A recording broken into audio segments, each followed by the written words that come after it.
ዲሲፕሊንን በህይወታችን እንዴት እንገንባ? አራት መንገዶችን በዚህ ቪዲዮ አሳያችኋለሁ። ታላቁ ሊቃውንት ሊቅነት ነኝ። አብራችሁን ቆዩ። ብዙዎቻችን በህይወት ህልም፣ ግብ፣ ዓላማ እናስቀምጣለን። አሪፍ ቦታ መድረስ እንፈልጋለን። ግን ህልማችንን ስናሳካ አንታይም። ብዙ ጊዜ ከህልማችን ርቀን ራሳችንን እናገኛለን። በነገራችን ላይ አብዛኞቻችን ህልማችን የማይሳካው ግብ ስለሌለን፣ በእቅድ ስለማንመራ ወይም ትክክለኛ አክሽን ምናምን ስለማንወስድ አይደለም። ህልማችንን ማናሳካው ዲሲፕሊን ስለሌለን ነው። ኮንሲስተንሲ ስለሌለን ነው። ባጭሩ ዲሲፕሊን ማለት የሚከብድህን ምጠላውን ነገር ግን ህይወትህን የሚቀይረውን ነገር ማድረግ፣ ጨክነ ስሜትህ ሳይፈቅድ ሰውነትህ ሲዝል ሰዎች አቁም ሲሉ ሊሆን ይችላል። ስለሚያሳደግህ ብቻ ያ ነገር ስለሚቀይር ነገህን የተሻለ ስለሚያደርግ አንድን ነገር ማድረግ መቻል ነው። ብዙ ጊዜ የማይክ ታይሰንን ዲፊኒሽን እጠቀማለሁ እኔ።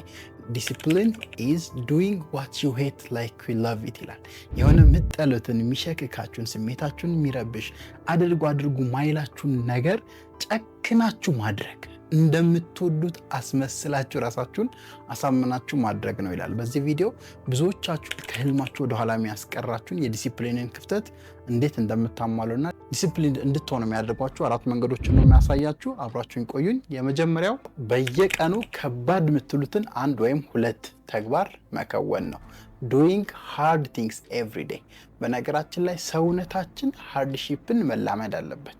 ብዙ ጊዜ ያካፍላችኋለሁ። አእምሯችን አንዱ ስራው ፕሮቴክት ማድረግ ነው። እኛን ከማይመቸው ነገር፣ እንደ መጥፎ ከሚያየው ሪስክ ከሚመስለው ነገር እኛን መጠበቅ ነው እና አንዳንድ ነገሮችን ማድረግ እያለብን ሃርድ እንደሆኑ ይነግረናል። ከባድ ናቸው እነሱን አታድርግ የሚል መልእክት ይነግረናል አእምሯችን እና በዛ ምክንያት ከባድ ነገሮችን ከስሜታችን ከኮምፎርት ዞን የሚያወጡ ነገሮችን ስሜታችንን ገጭገጭ የሚያደርጉ ነገሮችን እንዳናደርግ ወደኋላ ይዘናል። ስለዚህ ኮንሽስሊ እናንተ ደግሞ ሁለት ተግባራት መርጣችሁ፣ ለምሳሌ እኔ ሁሌ የማደርገው ሃርድ ነገር ላይ እኔ ምንድን ነው አንደኛው ኤክሰርሳይዝ ነው። ጠዋት ምንም ይሁን ምን ብሞት አልተውም። 5 ፑሻፕ ልትሆን ትችላለች፣ 10 ሮፕ ጃምፒንግ ልትሆን ትችላለች። ግን አእምሯችሁ እንቅልፋችሁ ስትነሱ ያን ነገር እንድታደርጉ እሺ አይልም፣ ደስ አይለውም። ምክንያት ይደረድራል፣ ሰበብ ይሰጣችኋል። ሰው ያችን ሃርድ ቲንግ አደርጋለሁ። ሌላኛው በየቀኑ ዩቲዩብ ቪዲዮ መቅረጽ። ዩቲዩብ ቪዲዮ በጣም ሴታፕ ያስፈልገዋል፣ ካሜራ ሴት ማድረግ ምናምን ብዙ ቻሌንጅ አለው የምታውቁት ከሆነና ያ ሃርድ ነው ለእኔ አእምሮ። ያን ገና ሳስብ አይ ነገ ትሰራለህ፣ አይ ዛሬ ኮንቴንት ጥሩ አይደለም ምናምን ይለኛል አእምሮ። ሰው እነዚህን ሁለት ሃርድ ከባድ ነገሮች ሁሉ ማድረግ አእምሮዬን አስለምጄዋለሁ። በዚህ ውስጥ ዲሲፕሊንን አዳብራለሁ ማለት ነው። ከባድ የሚመስለኝን ግን የሚጠቅመኝን ቪዲዮ መስራት ይጠቅመኛል፣ ኤክሰርሳይዝ መስራት ይጠቅመኛል፣ ጤናዬን ሙሉ ያደርገዋል። ሁለት ወይም አንድ ከባድ የምትሉትን ነገር በየቀኑ ማድረግ መቻል ራሳችሁንን ዲሲፕሊን በደንብ የምታለማምዱበት መንገድ ነው። ስለዚህ ምንድን ነው ከባድ ግን ህይወታችሁን የሚያስተካክል ነገር ምንድን ነው? አድርግ ማይለ ግን ህይወትን ነገ የሚቀይር ነገር፣ በአንዴ ላይሆን ይችላል፣ በሂደት የሚቀይር ማንበብ ነው፣ ገንዘብ መቆጠብ ነው፣ የሆነ አዲስ ትምህርት ስኪል መማር ነው፣ ኦንላይን ላይ የሆነ እቃ መሸጥ ነው፣ አፕ ዲቨሎፕ ማድረግ ነው፣ ዌብሳይት ዲቨሎፕ ማድረግ ነው። ብቻ ታውቁታላችሁ የሆነ ነገር ግን አእምሯችሁ ከባድ ነው እያለ የሚመልሳችሁን ከባድ ነገር በየቀኑ ስቴፕ ባይ ስቴፕ ተባብራችሁት ማድረግ በደንብ ዲሲፕሊንን እንድትለማመዱ አእምሯችሁ ያን ነገር እንዲያውቀውና በሂደት ያ ነገር ቀላል ሆኖ ውጤቱ የተሻለ እንዲሆን ዲሲፕሊናችሁን በዛው ልክ እያደገ እንዲመጣ ያደርጋቸዋል። ስለዚህ 1 or 2 አክሽንስ ሃርድ የምትሏቸው ከባድ የምትሏቸው ግን በየቀኑ መደረግ የሚችሉ ነገሮችን መርጣችሁ ዱደም አክት ሆነም። ወደ ሁለተኛው ስቴፕ እንምጣ። ሁለተኛ ላይ ዲሲፕሊን ቢልድ እንድታደርጉ የሚያግዛችሁ በጣም ስትሪክት የሆነ ሩቲን ቢልድ ማድረግ ነው። ሩቲን ማለት በቀን የምታደርጓቸው ተግባራት ግን ስትሪክት፣ በጣም ቃላችሁን የምትጠብቁለት፣ በጣም ማትደራደሩበትን ሩቲን ቢውልድ ማድረግ። እኔ ብዙ ጊዜ የጠዋት ሩቲን አለኝ ከ11 ሰዓት እስከ 2 ሰዓት ወደ ስራ እስከ 1 ሰዓት ከምናምን ስራ እስከወጣ ድረስ በስፖርት ጀምሬ በማንበብ ቀጥዬ ቁርስ በማዘጋጀት ቀጥዬ ሜዲቴት በማድረግ ቀጥዬ ራሴን ያለማመድኩት የሆነ ስትሪክት ማልንቀሳቀስበት አይነት ሩቲን አለኝ። ከዛም ቢሮ ገብቼ የምሰራቸውን ነገሮች ኤቭሪዴይ ማድረጋቸው ግን ስትሪክት ማልተዋቸው፣ ቅድም እንደነገርኳቸው ኤክሰርሳይሱ ዩቲዩብ አለ፣ ቢሮ ገብቼ ኮንቴንት ክሬት ማድረግበት መንገድ አለ፣ ከስተመሮች ሃንድል ማድረግበት፣ ኤዲት ማድረግበት፣ ብቻ የሆነ ስትሪክት የሆነ ሩቲን አለኝ። በቀን በተአምር ማልደራደርበት። ደውላችሁ እንዲህ አይነት ነገር አጋጥመዋል በጣም ሀይ የሆነ ነገር ካልሆነ በቀር ከነዛ ሩቲኖች አልወጣም፣ አድርጋቸዋለሁ እነዛን ነገሮች። ይሄ አእምሯችን ምን ያደርጋል? ዲሲፕሊን እንድትሆኑ ሃርድ የሆኑ ነገሮች እንኳን ቢመጡ የሆነ ማድረግ ያለባችሁ ነገር እንዳለና ያን ነገር ባትፈልጉትም ቃላችሁን ስለምትጠብቁ፣ ለራሳችሁ ታማኝ ስለሆናችሁ፣ ነገን የተሻለ ለማድረግ ነገሮችን ስትሪክትሊ ፎሎ እንደምታደርጉ ለራሳችሁም ስለምትነግሩ በዛ ውስጥ ዲሲፕሊን እያዳበራችሁ ትመጣላችሁ። በዛ ውስጥ ከባድ ነገርን ማድረግ እየተለማመዳችሁ ትመጣላችሁ። በዛ ውስጥ የሆነ ትልቅ ቻሌንጅ ነገር ቢመጣባችሁ አእምሯችሁ ፈርቶ የሚፈረጥጥ ሳይሆን ሃርድ ነገሮችን የሚጋፈጥ ዲሲፕሊን እንዲሆን አእምሮ ይኖራችኋል። ስለዚህ የሆነ ሩቲን ቢውልድ አድርጉ። በቀላሉ ለምሳሌ ጠዋት ከእንቅልፋችሁ ተነስታችሁ እስከ ስራ እስክትገቡ ያለበት ሰዓት ወይም ትምህርት ቤት እስክትሄዱ ያለበት ሰዓት ውስጥ በዛች 2 ወይ 3 ሰዓት ውስጥ የሆነ ፕሮግራም አውጡ። በየቀኑ ማድረግ ያለባችሁ ማንበብ ሊሆን ይችላል። ማንበብ፣ ጸሎት፣ ኤክሰርሳይዝ ማድረግ፣ የሆነ ቦታ ደርሰው መምጣት፣ ኤኒቲንግ ብቻ በየቀኑ የምታደርጉት ሩቲን ቢውልድ አድርጉ እና ለዛ ሩቲን ቃላችሁን ጠብቃችሁ በየቀኑ ኑሩ እስቲ። which is hard ነገርን አእምሯችሁን ታለማምዳላችሁ። አእምሯችሁ በራሳችሁ ያምናል ማለት ነው። ያለውን የሚጠብቅ ልጅ ነው ይሄ ልጅ፣ ያለውን ነገር የሚያደርግ ልጅ ነው ይሄ ልጅ ብሎ አእምሯችሁ በራሱ ለራሳችሁ ታማኝ፣ ለሰውነታችሁ ታማኝ ይሆናል ማለት ነው። ዲስ ወይ ዲሲፕሊን ሆናችሁ የሆነ ነገር ነገ ሃርድ ነገር ቢመጣ በእርግጠኝነት ተጋፍጣችሁ የምታልፉ፣ ተግባሩ የምትከውኑ፣ የምትጠሉትን ነገር የሚጠቅማችሁን ነገር አውቃችሁ ለይታችሁ የምታደርጉ ሰው ሆናላችሁ። ያን ማንነት ቢውልድ ታደርጋላችሁ። ቢውልድ ሩቲንስ፣ ስትሪክት የሆኑ ሩቲኖችን በየቀኑ የምታደርጓቸውን ገንቡ።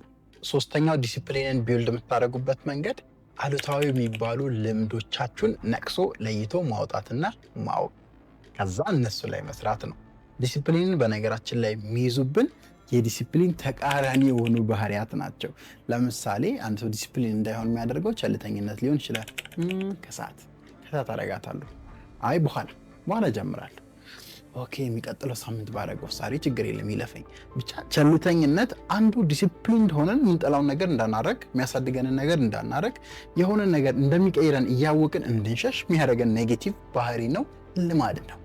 እንደ ፕሮክራስቲኔሽን ያሉ፣ እንደ ስክሮል ዝም ብሎ ስክሮል ያደረጉ መዋላላ እንደዛ ያሉ፣ መጥፎ ቦታ ወይ መጥፎ ጓደኛ ጋር እየሄዱ ሰዓትን ማሳለፍ፣ እንደዛ ያሉ መጥፎ የምትሏቸው የራሳችሁን ባህሪዎች ለይታችሁ ነቅሳችሁ አውጡ። እነዛን ለይታችሁ ነቅሳችሁ አዌር ሆናችሁ ካወቃችሁ ደን ዲሲፕሊን ላይ ፎከስ አድርጋችሁ ትሰራላችሁ። ከዲሲፕሊን እያዘኝ ያለው ባህሪ ጓደኞቼ ጋር ከ4 ሰዓት እስከ 8 ሰዓት ሄጄ ቁጭ ብዬ ድንጋይ ላይ ድድ ማስጣቴ ነው። ዲሲፕሊንን ለማዳበር እቺን ባህሪ ፊክስ ማድረግ አለብኝ። ሶሉሽን አመጣችሁ ማለት ነው። ዲሲፕሊን ወደ መሆን ተጠጋችሁ። ዲሲፕሊን ወደ መሆን ራሳችሁን አንድ ስቴፕ አሻገራችሁ።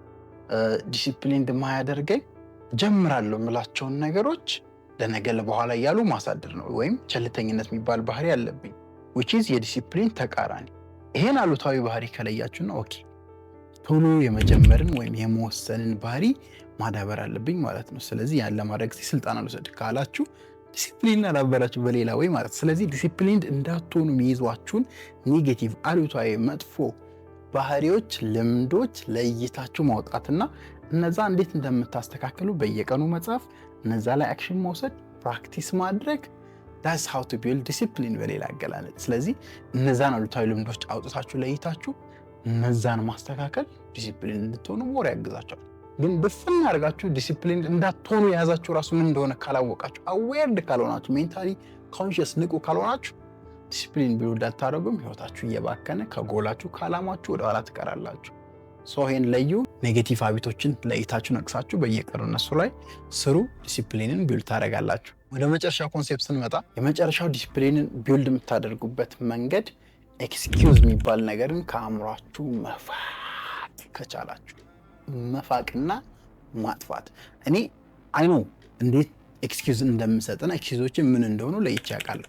በጣም ኤክስኪውዝ ላይም ቪዲዮዎች ሰርቻለሁ። ቲክቶክ ላይ በደንብ ገብታችሁ 30 20 ምናምን ኤክስኪውዞች ሁሌ ለኛ የምንሰጣቸው የሚልና ኤክስኪውዝ ለይታችሁ እነሱን ኤሊሚኔት ማድረግ ካልቻላችሁ ዲሲፕሊን ቢውልድ አታደርጉም። ስለዚህ ምንድነው ሰበብ እስቲ የሚይዛችሁ? የሆነ የሚጠቅማችሁ ነገር ልታደርጉ ስትሉ አእምሯችሁ የሚሰጣችሁ ሰበብ ምንድነው? ጻፉ። ለምሳሌ ቢዝነስ መጀመር ፈልጋችኋል። ትንሽ የገንዘብ አጠራቅማችኋል እጃችሁ ላይ። በዛ ባለው ነገር መጀመር ትችላላችሁ። ካልሆነ ደግሞ ከሆነ ሰው ጨምራችሁ መጀመርም ትችላላችሁ። ገና ቢዝነስ መጀመርን ስታስቡ የሚላችሁ የመጀመሪያ ሰበብ ምናልባት በቂ ገንዘብ የለህም ነው። ገና ቢዝነስ ለመጀመር ስታስቡ ከእንትና መዋስ ትችላለህ ወይ መበደር ትችላለህ፣ ግን የሱን ፊት ማን ያህል ነው። በቃ የሆኑ ሰበቦች አሉ። በቻላችሁት አቅም you have to eliminate ከህይወታችሁ ከማደግ አይደል የምትፈልጉት ዲሲፕሊን ሆናችሁ አሪፍ ውጤት ማምጣት ዲሲፕሊን ሆናችሁ በወጣትነታችሁ ህልማችሁን አቺቭ ማድረግ፣ ዲሲፕሊን ሆናችሁ ድሪም የምትሉትን ላይፍ መኖር አይደል የምትፈልጉት? ዋጋ ክፈሉ። ያን ዋጋ የምትከፍሉት ደግሞ ሰበብ የሚባሉ ነገሮችን አእምሯችሁ ውስጥ የገቡ ፕሮግራሞችን፣ አእምሯችሁ ውስጥ የገቡ ቃላትን መጀመሪያ ቃላቱን በማጥፋት ደን አክሽኖቻቸውን፣ ስሜቶቻችሁን ከሰውነታችሁ በማውጣትና በማጥፋት። ይሄ ቀላል አይደለም፣ ከባድ ነው ይገባኛል። ግን በተቻለ አቅም ጠዋት ስትነሱ ስትሉ ቆይ 20 ደቂቃ ተኛ የሚለውን ሰበብ ከማጥፋት ጀምሩ። ትልልቅ አክሽኖችን ለመውሰድ ከነዛ ነው የሚጀምሩ ሀቢቱ። ገና አዲስ ክላይንት ሄዳችሁ ለማናገር ስታስቡ አይ እሱ ሌላ ደንበኛ ይኖራል ይቅርብኝ የሚለውን ሰበብ በመግደል ጀምሩ። ገና ስኪል ለመማር ስትነሱ አይ አሁን እኮ ላፕቶፕ የለም የሚለውን ሰበብ ከመግደል ጀምሩ። በቃ ኢሊሚኔት። በተቻላችሁ አቅም ስለ ህልማችሁ ገና ስታስቡ የሚመጡ ሰበቦችን you have to crush them, you have to kill them። በተቻላችሁ አቅም ያን የምታደርጉት ሪፕሮግራም በማድረግ ነው። ሰበቡን እንዳልኳችሁ መለየት መጀመሪያ ምንድናቸው በጻፍ ጋይስ ቢ ሲሪየስ። በቃ ሪሊ ዲሲፕሊን ሆናችሁ ህይወታችሁን መቀየር የምትፈልጉና ባህሪያችሁን አስተሳሰባችሁ ቀይራችሁ አሪፍ ድሪም ላይፋችሁን ቢልድ ማድረግ የምትፈልጉ ከሆነ ቢ ሲሪየስ። የሚመጡ ሰበቦችን ጻፍ። በቃ ጻፍ ወረቀት ላይ። ይህን ሰበብ እያስቀመጥኩ ነው፣ ይህን ሰበብ ካንስል አደርጋለሁ፣ ይህን ሰበብ ወደ አእምሮ የመጣ ነው፣ ይህን ሰበብ ከአሁኑ ወዲህ አልሰማውም፣ ይሄ ሰበብ በቃ ጻፉ። ጀስት ዱ። በየህልማችሁ ይለያያል ሰበቡ፣ ለዛ ነው። እና ላይክ ዳት ሰበባችሁን ለይታችሁ ኤሊሚኔት አድርጉ። በዛ ውስጥ ከባድ ነገሮችን ማድረግ ግን ማደግ ትችላላችሁ። ሰንፋችሁም ወደኋላ ከመቅረት ራሳችሁን አጀግናችሁ ማስነሳት ትችላላችሁ። ራሳችሁን ኮንሲስተንትሊ መቀየርም ትችላላችሁ። እነዛም በሂደት እያጠፋችሁ የአጭር ጊዜ ፕሮሰስ አይደለም። ወራት ሊፈጅ ይችላል፣ አመታት ይብል ሊፈጅ ይችላል። ግን ዱኢት። መስዋዕትነት መክፈል ለውጥ አይደል? ለለውጣችሁ መስዋዕትነት መክፈል ችግር የለውምና just pay the sacrifice and be on a better place። አሪፍ ቦታ ድረሱ፣ ከፍ እንበል አብረን። በቀጣይ አስተማሪ ቪዲዮዎች እመጣለሁ። እናንተም የምትጠቁሙኝ ቆንጆ መንገድ ካለ ኮሜንት ላይ አስቀምጡ። ዲሲፕሊንን ቢልድ ለማድረግ ታላቁ ሊቃውንት ሊቅነት ነበርኩኝ። ቤተሰብ መሆናችሁ እንዳትረሱ።